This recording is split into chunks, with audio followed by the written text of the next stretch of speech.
Every morning the world starts quietly, one soft light at a time. Homes flicker awake, shops open. People take those first small steps into a brand new day. And in all of that ordinary movement, there's something kind of extraordinary. A moment worth noticing, a spark you feel before you even name it. Sometimes it's quiet, sometimes it's small, but kindness shows up right on time. And every morning we choose to show up with you so we can look for that spark together. Good morning. I'm Matt Rouff, the Uncommon Kindness Guy, and this is Kindness Rising. Let's rise together.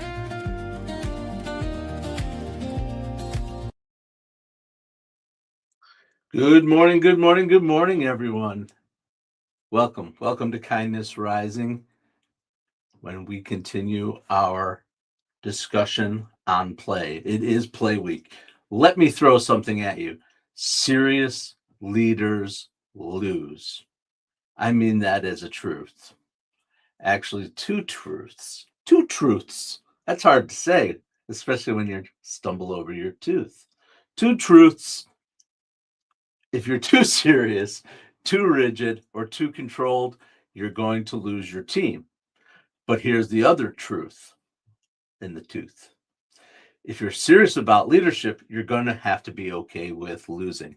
So serious leaders lose, but also serious leaders lose. They lose control, they lose their ego, they lose the need to always be right, because leadership isn't about holding everything together. It's about creating space for other people to step in. And one of the best ways to do that is through play. And that's what we're going to talk about today. Welcome, Ryan Darren. Ryan Darren in the house. Welcome into Kindness Rising. Who else is out there? Say hello in the chat. Get involved in Kindness Rising every weekday morning, 7:30 a.m. We get up and get after it with Kindness Rising, with a little hope, humanity, and heart, rising above the noise of the day, just to get up and think about something, not to be too soft or too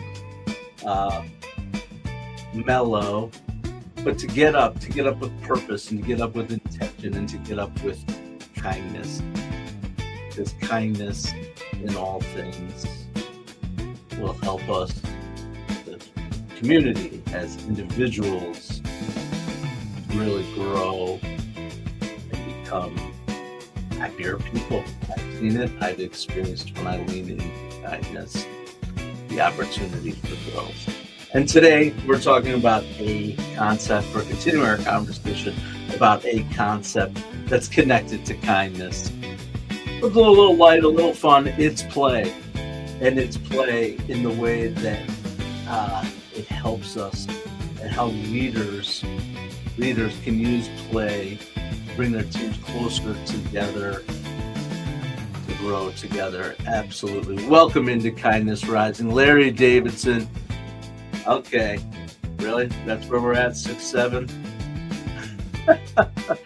Yep, of course. Ryan Darren, I do remember you. Good monking.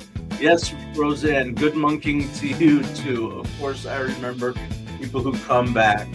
Larry Davidson, I didn't realize we were still on that. Haven't done it in a while, but we'll get to it with you, no problem. Stick around. Because here's what research tells us.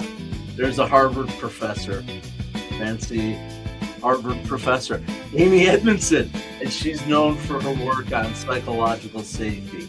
What she says is the highest performing teams aren't the ones that avoid mistakes. They're the ones where people feel safe to do things like speak up, to take risks, to be human.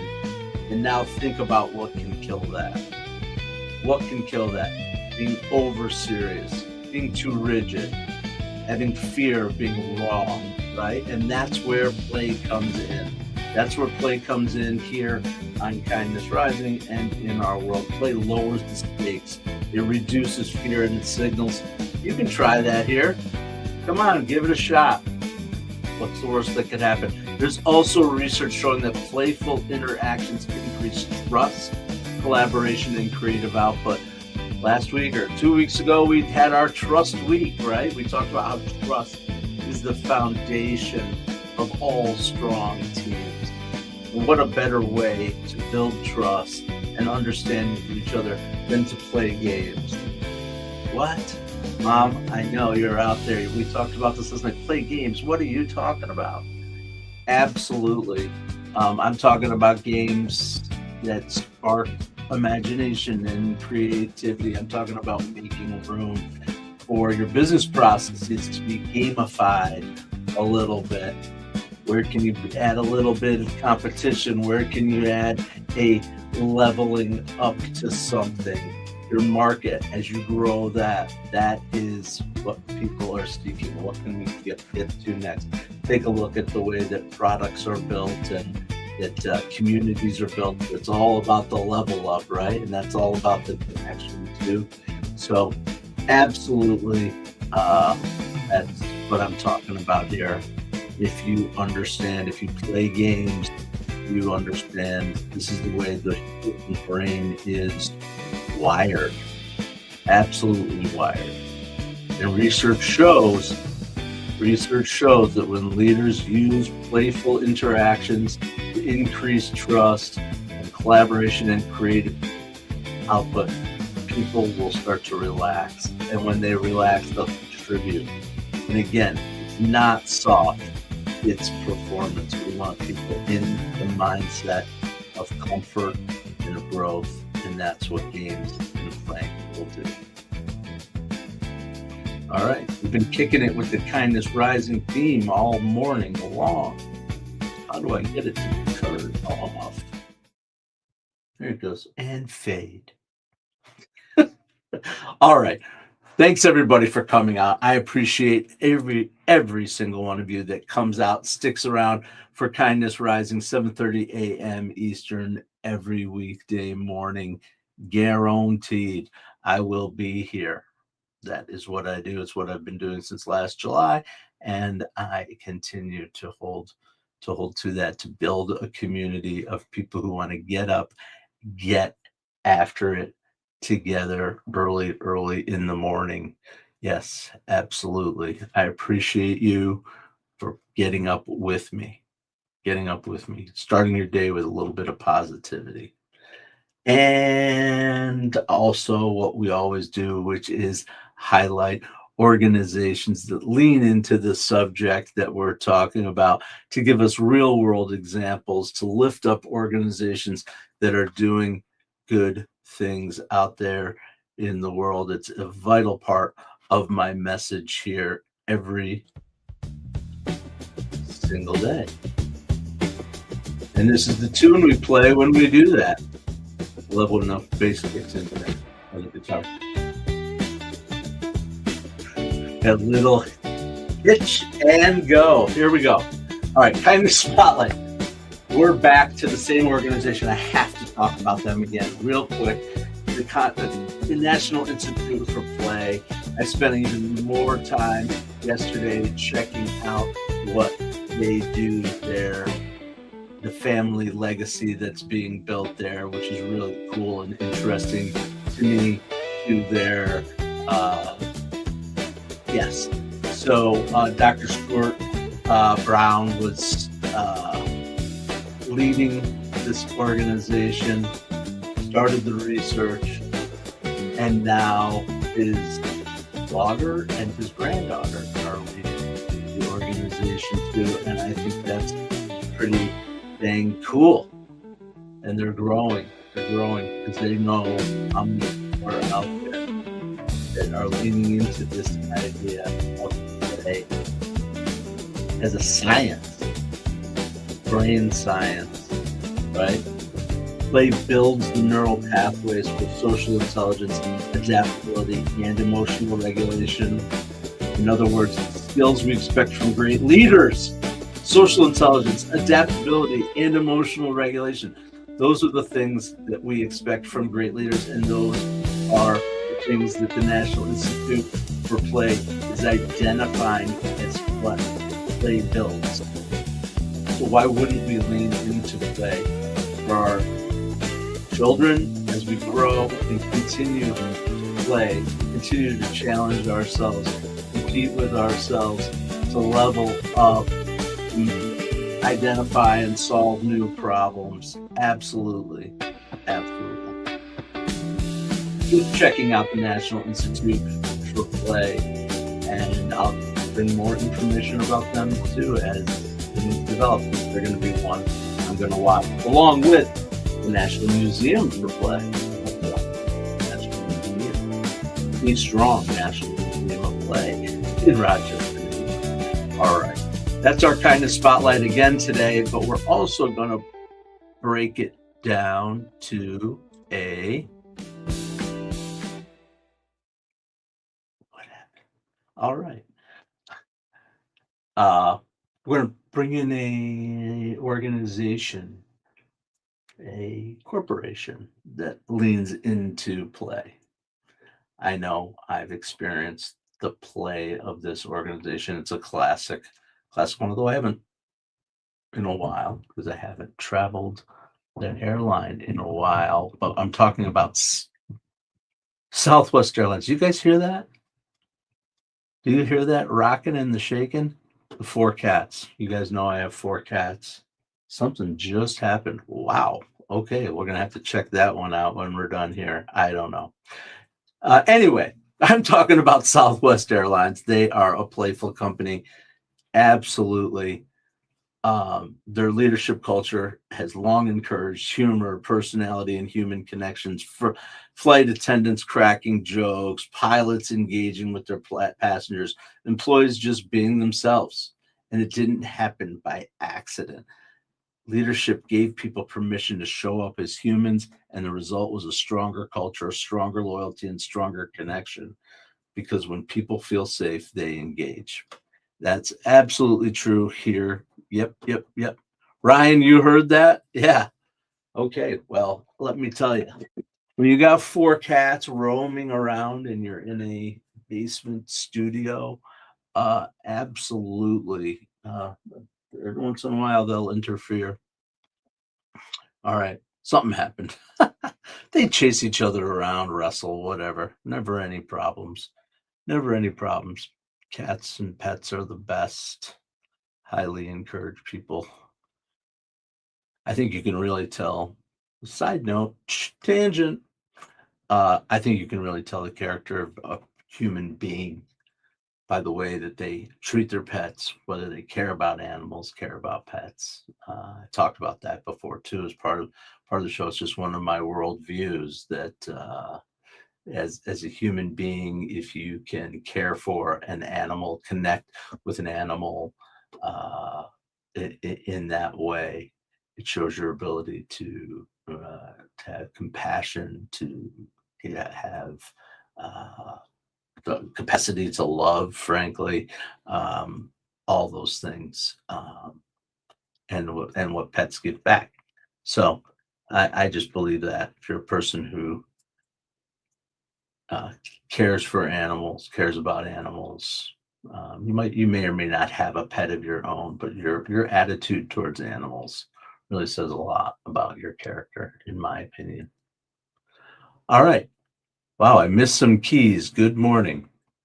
You missed some keys? What'd you miss, Mom? You missed some keys. I don't know. What keys? I don't even know what that means, I guess. Okay.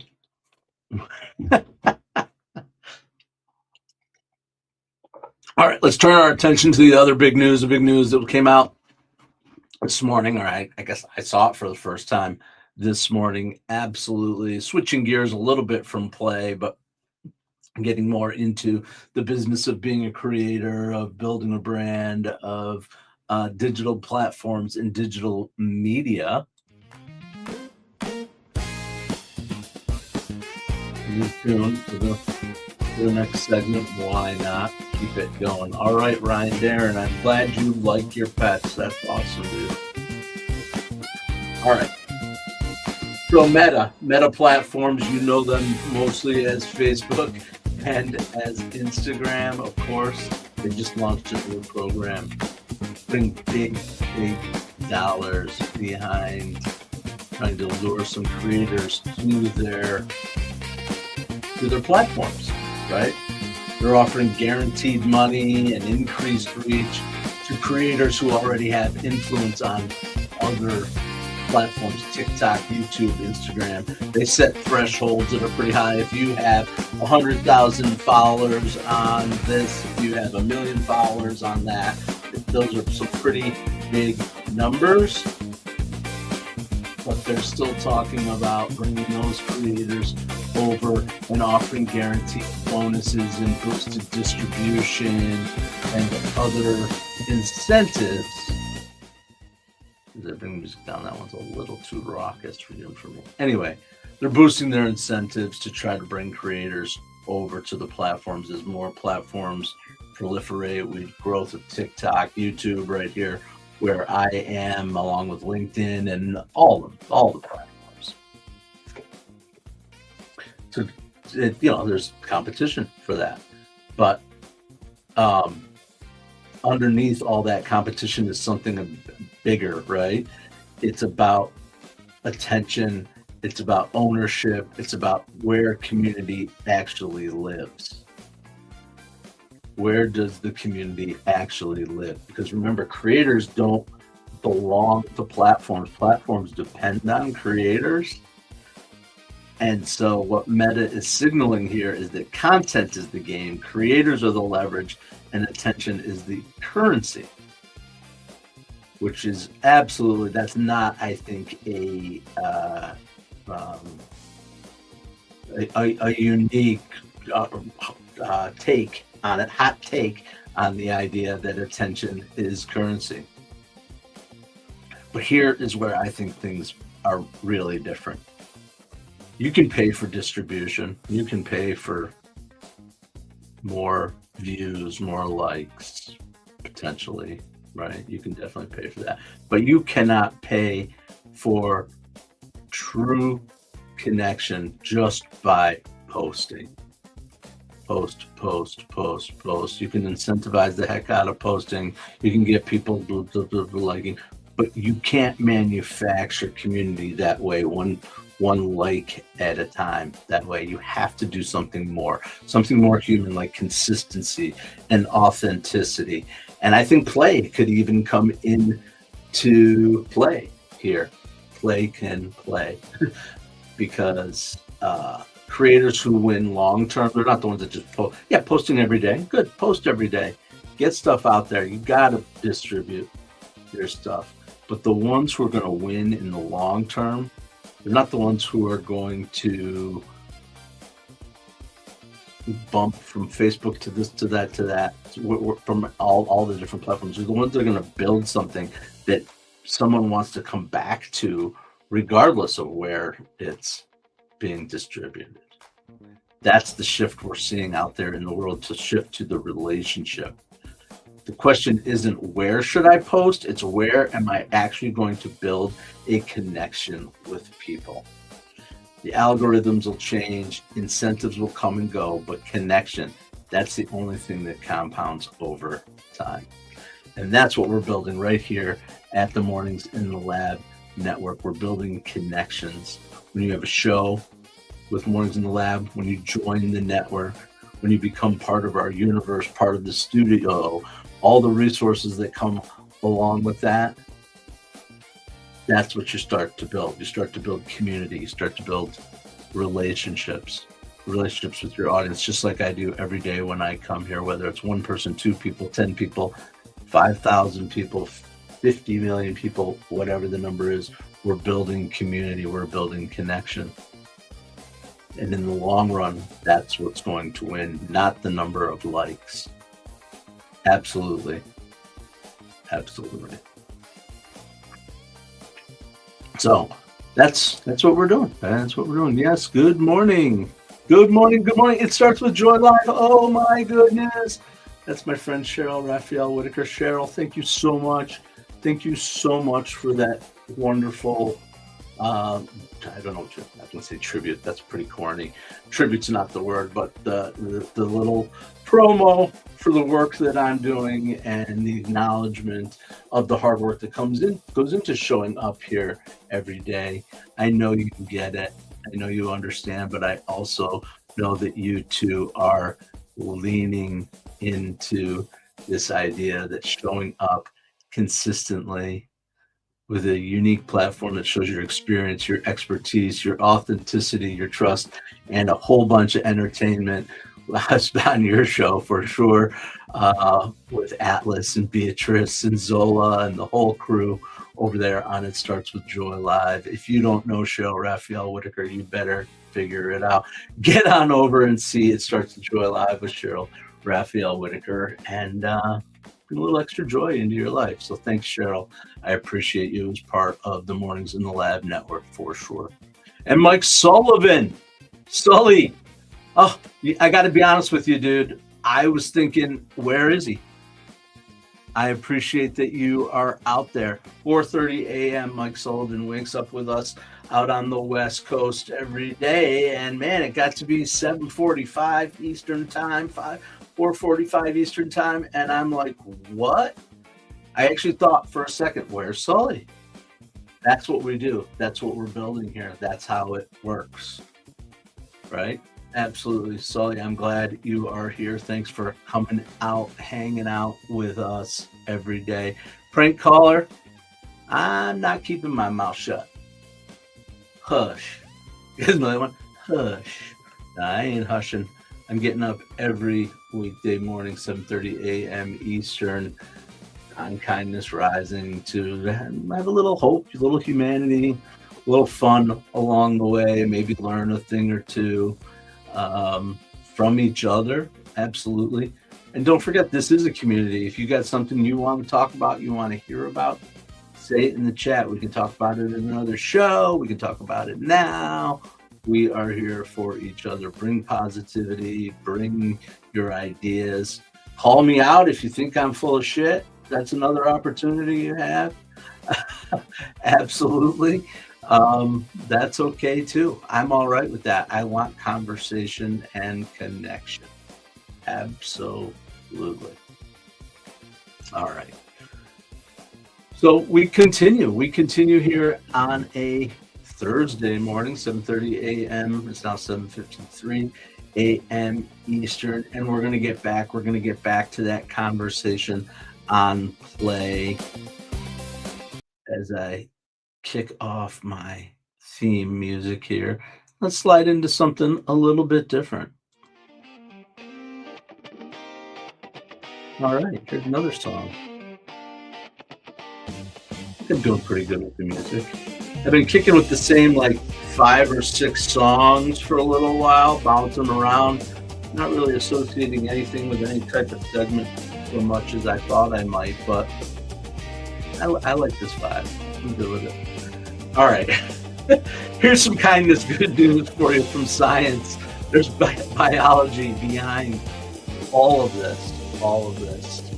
Yep, one of our regular subjects here is how the brain works and how it acts against or with play and the activities that we do, and how playful interaction reduces cortisol.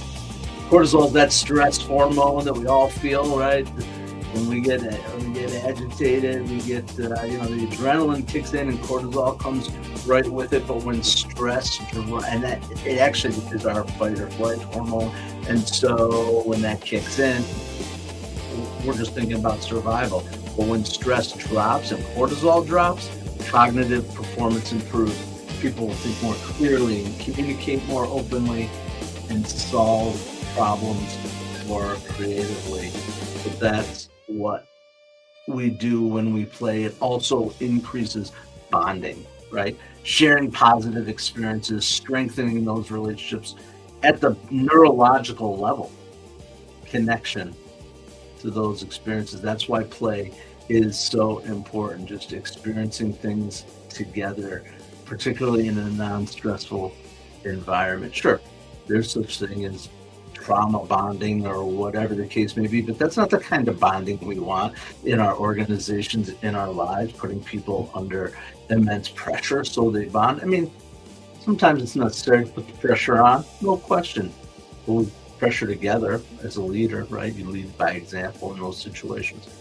That's my take. But the point is that we can build those positive bonds and those positive experiences amongst our team members, maybe open each other a little bit more to each other so that when the stress is on, we've already built those bonds. We already understand each other's tendencies, each other's strengths, each other's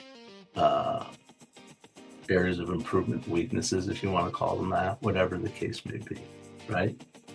Absolutely. So when we, as leaders, when we create space for play, we're not losing control. We're actually creating the conditions for people to perform their best.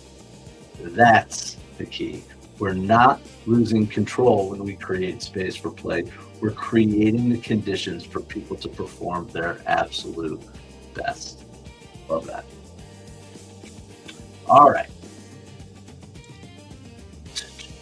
Hey, Ryan, do you like grindcore bands? I don't think I know what grindcore is, but I'm open. Throw some, I can't even, Shahilud. Grindcore. I don't know grindcore. I listen to all kinds of music. Maybe I know grindcore, but I don't know who they are. I will try anything.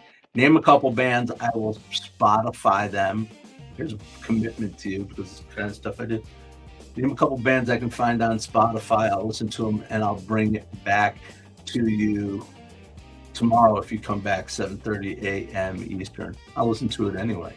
Ryan Darren, I'm here in New York State, upstate New York, not the city, the other New York where there's mountains and rivers. There's rivers in New York City too, but a little more rural up here. About 2.5 hours north of what people think of as New York City. Yep. How about you? Where are you coming from? What are you up to today? Get involved in the chat. Stay connected. The more we share, the more we understand each other, the more fun we'll have ultimately, be able to play for sure. Absolutely. All right. I can't believe it. We're winding down. I do believe it. I say I can't believe it every day. Every day I'm like, I can't believe it. I can't believe it. But I do believe it, actually. I believe it because time flies when you're having fun, I guess, and time flies when you're playing and talking about play. And so, absolutely. Here's the summary. Here's the deal. And here's what I have come to believe. The best leaders, they aren't the ones who hold on the tightest. They're the ones who let go, who create space, who invite people in who are willing to look a little foolish so others might feel safe by showing up. Because when you remove fear, you unlock people. And when you unlock people, you don't lose. You build something better than control. You build trust. The foundation of all good teams, trust. And trust is what real leaders run on. That's what we do every day by showing up here on Kindness Rising. Absolutely. I appreciate you for showing up at the Mornings in the Lab Network. Check out Mornings in the Lab with Keith, John, and friends. Check out It Starts with Joy with Cheryl Raphael Whitaker. Check out the Jason Hewlett Show. Check out What the Truck. That's coming soon. Just check out the network. Come join us. And if you want to stand out and start your own show, reach out to me and I can help you with that. Absolutely. Everybody, I hope you have a great Thursday. Get up, get after it. Get on over to Mornings in the Lab with Keith, John, and friends. I'll see you tomorrow morning, 7:30 a.m. Eastern, right here on Kindness Rising. And until then, stay uncommon and stay kind. What if your mornings could be inspiring and ridiculously fun. Kindness Rising isn't just a show, it's a full wake-up vibe. It's freaking fun, people. Yeah, man, it's got real get after it energy. I love it. Wake up with Kindness Rising. I help purpose-driven people grow their impact. 5-ingredient recipe to help you build your personal brand. Get out there and take kind action. If it's live, they'll feel it. On Kindness Rising, we bring you proven strategies and fresh ideas you can actually use. If you're not failing, you're not trying. Exactly. Fail fast, rebound faster. You'll see the bloopers and the genuine connections that make kindness contagious. We sometimes get into a little bit of trouble. Pretty much my life made the list. You can trust what you see right here is honest, respectful, and uplifting. Social impact organizations, and we always talk about them. Try kindness. It's way cheaper than therapy. You just made my day.